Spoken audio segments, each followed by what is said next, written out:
Welcome, friends, to our conversation about the real nature of money.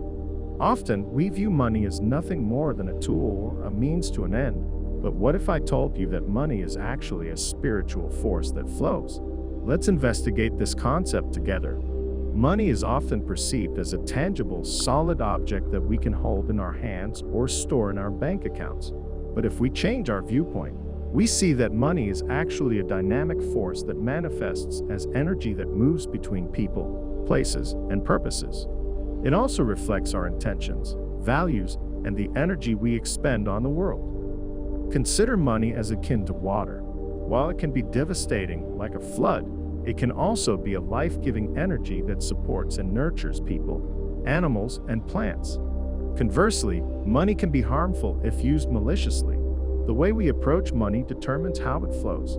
If we approach money with fear or greed, we disturb the natural flow of energy. However, if we approach money with generosity, trust, and purpose, we align ourselves with the abundance of the universe. The energy of money is linked to our intentions. Whether we earn, spend, or invest money, we are engaging in an exchange of energy.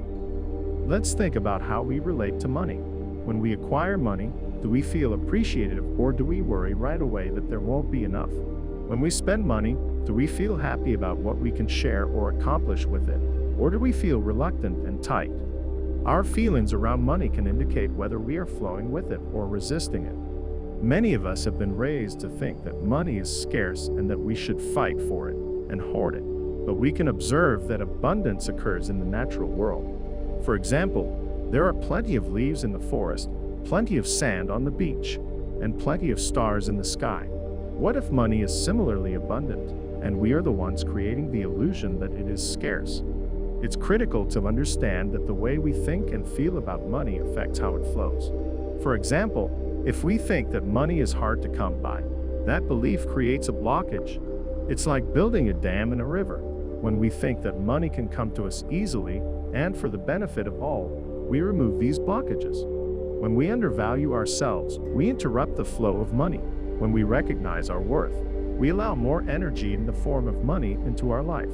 In order to align with the spiritual energy of money, we must first comprehend our own worth. You are invaluable, and your abilities and services are worth recompense.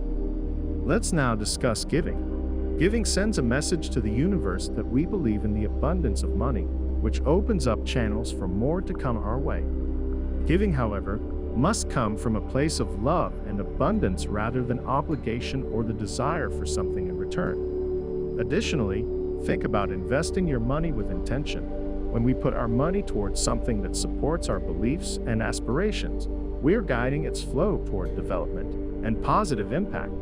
This can be done by funding a business, an education, or even socially conscious enterprises. Our money is then multiplied both materially and spiritually. How we earn money is just as important as how we spend or get it. When we earn money through work that is meaningful to us and adds value to the world, we strengthen the flow of money as a positive force. If we earn money through means that harm others or the planet, we contribute to a negative flow. Money comes and goes, but the energy we invest in it stays. What kind of energy are you investing in your money? In the second section of our exploration, we focus on money as a reflection of our inner state. It's interesting to note that our financial situation frequently reflects our internal beliefs and feelings about ourselves and the world. If we believe that the world is generous and abundant, we are more likely to experience generosity and abundance in our financial lives. Financial insecurity is typically the result of harboring fear and worry about money, which can be viewed as a mirror reflecting our deepest ideas about abundance, security, and self-worth. In contrast, when we practice financial calm and confidence, it usually leads to our southeast portion of the conversation on the spiritual energy of money, where we emphasize the influence of belief and how it determines our financial reality. Although the essence of money is neutral, our thoughts about it are imbued with energy that has the power to either attract or repel prosperity. Let's look at the belief systems we have about money. These are often passed down from our families, cultures, and societal structures. Some of us were raised with the idea that giving is preferable to receiving, or that money is the source of all evil. While these proverbs can teach us about the moral applications of money, they can also instill a mindset of scarcity and guilt about receiving. In order to change our relationship with money, we must first change our belief systems. Imagine money as a friend or a trusted source of power. What if we saw it as a resource that outpowers? Money can be a tool for change, a way to build and distribute riches, and a way to provide for ourselves and others. How would you handle it differently, Ali? Would you give it more respect, take better care of it, and utilize it sensibly, or would you still be afraid of it? Keep it or throw it away. We can align with money's higher frequency when we begin to treat it with gratitude and respect. It's a universal truth that what we focus on grows. So by focusing on wealth and appreciating every penny, we may attract financial abundance. Expressing genuine gratitude for the money we have, no matter how little, helps us attract more into our life. Now that we have established the foundation for future financial benefit, let's focus on the idea of value. Money is frequently an exchange of value. When we bring value to other people's lives by our labor, goods, or services, we are rewarded financially. It's a cycle of giving and getting. When we put others' needs first, we also naturally draw in money. How do you view your contribution to the world? Do you see your work as valuable? Do you believe that you deserve to be paid well for your efforts? Your answers to these questions directly affect the flow of money into your life. If you don't believe in the value you offer, neither will anyone else, and your financial flow will be constricted. Now, consider this: money is not just a physical transaction, it's an energetic one. Every time you spend money, you're saying, I value what this money is going to. So it's crucial to spend mindfully, ensuring that your expenditures reflect your values and priorities. Let's explore the concept of money as energy in the context of saving and investing. When we save, we're not just setting money aside, we're storing energy for future use. And when we invest, we're sending that energy out into the world to grow and multiply. The key is to save and invest with consciousness and intention. How we manage our money can also be a spiritual practice. It requires us to be present, to make conscious choices, and to consider the long-term impacts of our financial decisions. It invites us to trust in the ebb and flow of life and to remain centered even when financial uncertainties arise. I now want you to think about the energy around your money transactions. Are you receiving money with joy or a feeling of unworthiness? Are you paying bills out of wrath or gratitude for the services you've received? To wrap up this section of our conversation, the energy we release throughout these transactions sends a strong message to the cosmos about our connection with money. When you're ready, we'll move on to the next section of our exploration, where we'll delve into the practical steps to align with the spiritual flow of money. I encourage you to think about your beliefs and feelings about money and how they might affect your financial reality. You can also consider what steps you can take to align your financial energy with the flow of abundance. As we transition into the third section of our conversation, we discuss the practice of harmonizing prosperity through practical ways for lining up with the spiritual mechanics of money. Practical steps to align ourselves with the spiritual flow of money. It's important to understand that although money is spiritual energy, it acts in the physical world and hence necessitates practical action. Money must circulate, just like all other forms of energy, in order to be vital. Finding a balance between saving and spending money is crucial. Bankruptcies, like damming a river, can cause stagnation, just as careless, aimless spending can scatter energy that benefits no one. The first actionable step is to create an intentional budget. A budget is more than just a financial tool. It's a blueprint of our priorities and values. By consciously allocating our resources, we choose where to focus the energy in our lives. Each line item in our budget should represent our core beliefs and advance our spiritual development. Financial clutter can obstruct the flow of money in our lives. This includes old debts, unpaid bills, and even cluttered financial records. Just as physical clutter in our environment can block the flow of energy in our homes, so too can financial clutter. To help us align with the spiritual flow of money, we should clear out financial clutter. By organizing our financial affairs, we can make it easier for money to come into and go out of our lives. However, we also need to work on developing financial literacy, as knowing the fundamentals of how money is made, from earning to saving to investing to giving, will enable us to make wise financial decisions. When we have financial knowledge, we can control the flow of money with insight and knowledge rather than fear and ignorance.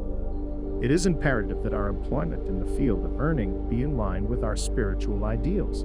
In addition to providing for our financial needs, our employment should enhance our sense of fulfillment and purpose. When we strive toward our soul's mission, money naturally finds its way into our lives as a symbol of our dedication to advancing society. Another crucial practice in spending is mindfulness. Before making a purchase, consider whether it will actually serve your highest good and the good of everyone involved. This small act of mindfulness can turn spending from a mindless chore into a purposeful activity that respects the flow of abundance. Giving freely and without attachment affirms our faith in the abundance of the universe. This doesn't mean being reckless or giving beyond our means, but rather finding ways to share our abundance, whether that's through charitable giving, supporting a friend's business, or making investments in our community. Generosity is a powerful way to maintain the flow of money. Investing with intention is about doing more than just making money.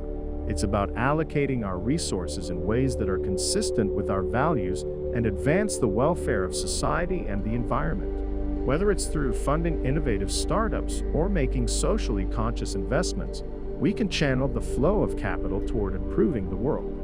Finally, it is critical to remember the role that self-care plays in financial well-being. Stress related to money can negatively impact our mental, emotional, and physical well-being.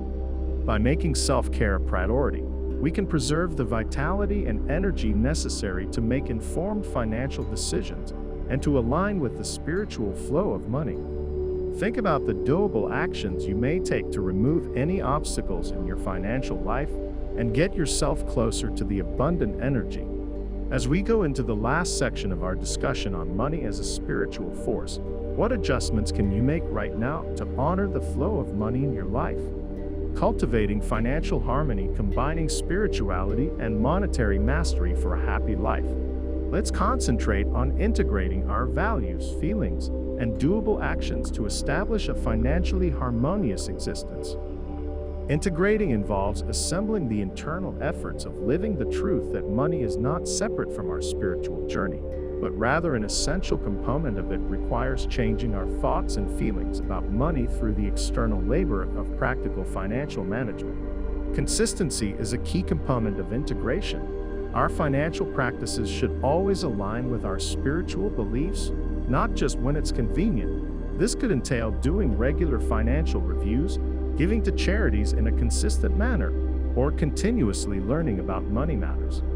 Another part of integration is to see our financial future in a way that is consistent with our spiritual objectives.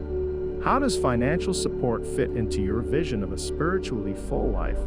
By making plans for our financial future, we may concentrate our efforts on building a world that serves our highest good. However, in order to truly benefit from the flow of money, we must also be receptive to receiving. While many of us find it easy to give, receiving can be difficult. Since all energy involves both giving and receiving, the cycle of energy exchange is completed when we kindly receive abundance.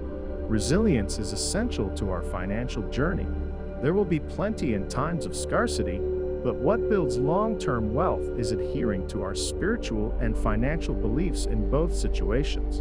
We can handle the ups and downs without losing our alignment with the money flow when we possess harmony resilience. Lastly, we must embrace change. By overcoming our financial obstacles, we can gain new strengths, insights, and a stronger bond with the spiritual aspect of money. Our relationship with money can also serve as a catalyst for personal growth and transformation. As we conclude, remember that money is a reflection of our inner world, a teacher, and a tool for our spiritual evolution. When we treat it as such, we unlock the full potential of this flowing energy in our lives.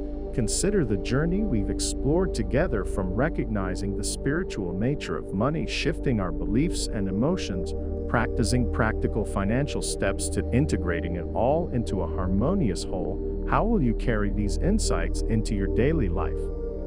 I appreciate you joining me as we explore money as a spiritual energy that flows. I hope that your financial journey leads to the best interests of all living things, including yourself.